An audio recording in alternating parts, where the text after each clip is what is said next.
Ce samedi 24 mars 2018, au magasin Biocop, sur la commune de Talence, dont il a été maire, M. Alain Casabonne, devenu sénateur de la Gironde Nouvelle-Aquitaine, nous l'interrogeons sur les violences de l'évacuation des FAC par la police, 1 à Bordeaux, 2 à Montpellier, évacués par l'extrême droite, encagoulés. Voici sa réponse. Monsieur Casabonne, bonjour, vous êtes devenu Bonjour. sénateur, c'est une nouvelle tâche, vous avez quitté la mairie de Talence, vous l'avez laissé à votre adjoint et qui est devenu maire. Pour vous, c'est une nouvelle tâche qui s'annonce, une amélioration pour les Talenquais et Talentaises de Talence. En tant que sénateur, vous allez apporter des améliorations pour votre ville? Je n'ai pas quitté la mairie parce que je suis toujours quand même élu. Et si j'avais dû la quitter, je crois que je ne serais pas parti, ce qui aurait été embêtant pour Manu, d'autant plus qu'il est très compétent, c'est un très bon maire. Mais non, ce qu'on peut essayer d'apporter, mais ce n'est pas facile, c'est d'essayer d'influencer mes collègues parlementaires à ne pas constamment voter des lois inutiles. D'accord. Je dis ça par expérience parce qu'on ne se rend pas compte quand on est au niveau national et qu'on vote des textes, on ne se rend pas compte de l'accumulation parfois de difficultés que ça entraîne sur le terrain quand il faut appliquer ces lois. D'accord. D'autant plus qu'il faut savoir que pratiquement 40% des lois n'ont jamais de décret d'application.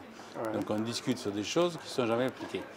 Voilà, donc on peut apporter ça. Et après, surtout, c'est que ce qui est irremplaçable, c'est l'expérience qu'on peut avoir ici, sur le terrain, comme maire au conseil municipal. Parce que là, c'est le contact avec les habitants, c'est la vraie vie, comme je dis souvent. Bien sûr. On écoute ce qui se passe, on voit les récriminations, on voit ce qui est à faire.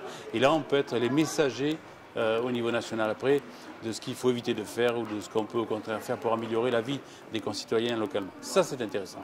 Mais en direct, je ne suis pas sénateur de Talence, sénateur de la Gironde. Bien sûr, donc c'est un projet.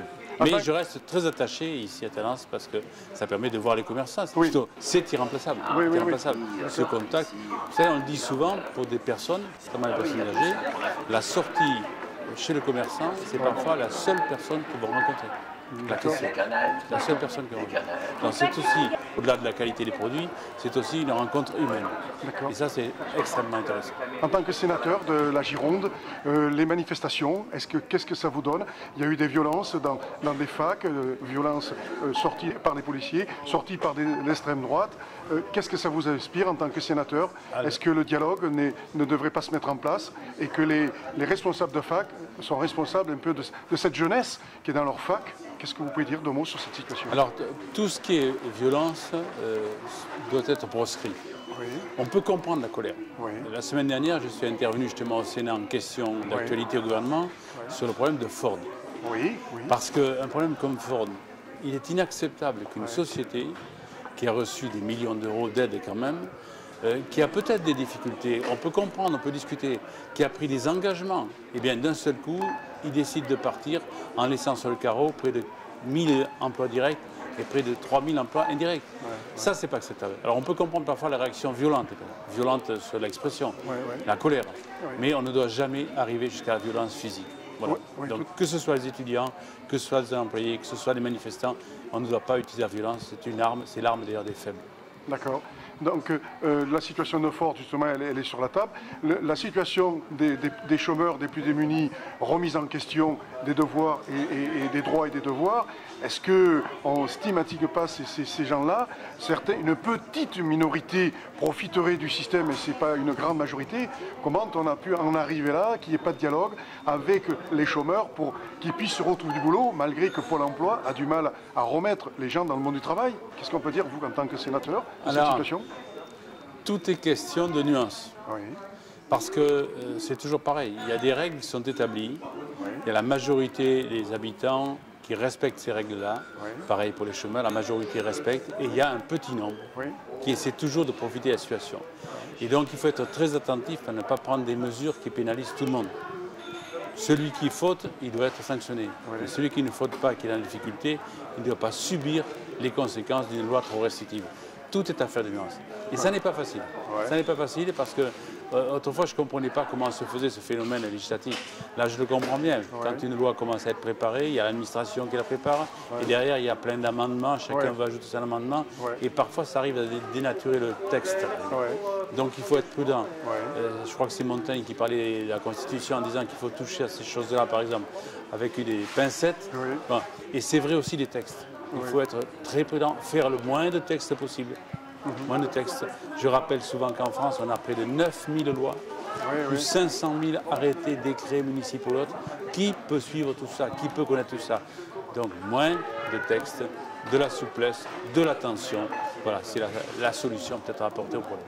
Donc vous serez en tant que sénateur, vous aurez l'attention des mouvements qui se passent, de la colère des citoyens. Ça fait partie. 16 000 à Bordeaux. Voilà, il faut déjà recevoir les personnes qui sont comme ça en colère, en difficulté, parce que des fois, il suffit quelquefois d'expliquer ce qu'il peut y avoir, les mesures qu'on peut prendre, mais au moins écouter.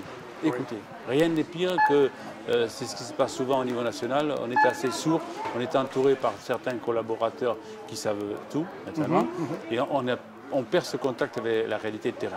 C'est pour ça que je dis qu'il faut absolument rester sur le terrain et écouter ceux qui ont des problèmes. Et beaucoup, malheureusement, ont des problèmes aujourd'hui. Mais apparemment, le gouvernement n'écoute pas les étudiants, les lycéens qui sont contre cette réforme, et il y a un dialogue qui n'arrive pas à passer entre les uns et les autres.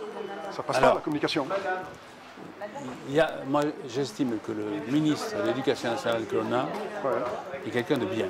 C'est un pragmatique. C'est pas un théoricien, c'est pas un politique dans le sens étroit du terme. C'est un bon ministre parce qu'il connaît le job, il connaît le métier, il connaît l'éducation nationale et c'est un homme raisonnable. Alors ça ne veut pas dire que toutes les mesures lancées seront forcément bonnes, mais au moins lui, je sais qu'il est capable d'écoute. Et j'espère que cette qualité d'écoute, il va pouvoir la mettre naturellement sur actuellement les mouvements qu'il y a chez les étudiants pour savoir la réalité du mouvement. Je sais aussi qu'il y a des mouvements qui sont parfois politisés, donc il faut faire la part des choses.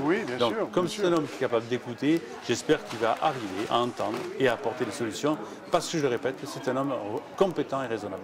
Mais on vit la politique, on la vit, la politique. La politique, c'est la vie. Les uns et les autres font tous de la politique, que ce soit des gens qui sont contre et pour, mais aujourd'hui tout le monde vit de la politique. Mais moi je crois qu'aujourd'hui, malheureusement, il y a des étudiants et des lycéens qui ont des propositions à faire, elles ne sont pas entendues par le gouvernement. Là, il faut qu'ils soient entendus, ne serait-ce déjà que par les rectorats locaux. Bon, mais je pense d'ailleurs que, vu les violences qu'il y a eu, tout ça va se mettre en place. Mais quand je dis la politique, il y a deux aspects à la politique. Il y a la politique étymologique et la vie de la cité. Ça, c'est le bon côté de la politique. Et il y a la politique politicienne. Celle-là, il faut essayer de l'éviter. Quel projet vous allez amener là-bas à l'Assemblée nationale pour votre ville? Est-ce que vous avez quelque chose dans le carton pour dire, ah ben tiens, ça c'est... Pas simplement pour la ville. Moi, ce que je voudrais, c'est qu'on arrive à simplifier la vie des habitants. Et c'est pas facile parce qu'on est aussi, vous le savez, dans l'Europe.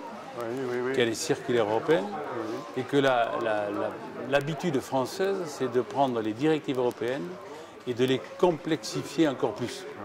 Déjà, si on arrivait au niveau du Parlement français à faire en sorte que les directives européennes qui s'appliquent à toute l'Europe restent quelque chose de clair, ça serait mieux pour les habitants, ça serait mieux pour l'image de l'Europe.